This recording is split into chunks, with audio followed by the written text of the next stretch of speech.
পরিবর্তনে বোন জাগান স্মার্ট হোক, এই বর্জ্যগুলোকে অপসারণ করে এটা দিয়ে আসলে এলাকার মানুষ আর পাচ্ছে না, ছেড়ে দিচ্ছে, বিভিন্ন রোগে আক্রান্ত হচ্ছে, বাসা বাড়িতে থাকতে পারছে না। কি প্রতিশ্রুতি দিবেন আপনি তো দেখলেন?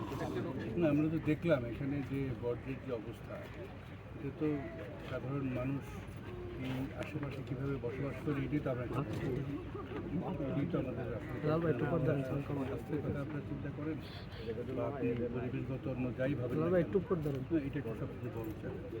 আপনারা সবাই শুনেছেন যে আমাদের নির্বাচনের আগে আমাদের যে মাননীয় প্রধানমন্ত্রী আছেন তারেক রহমান, তিনি দলের প্রধান হিসাবে কথা উনি 8টা বিষয়কে প্রাধান্য দেন।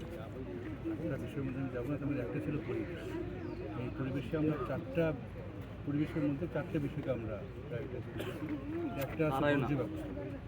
আমাদের দেশে আপনাদের বরিশাল শহরই, ঢাকা শহর থেকে শুরু করে বাংলাদেশের যে কোনো গ্রামে যান, শুধু একটা বাজারে যান, অপরিকল্পিত বর্জ্য ব্যবস্থা সব জায়গাতেই বর্জ্য, দেশটাই বর্জ্যে ভরে আছে।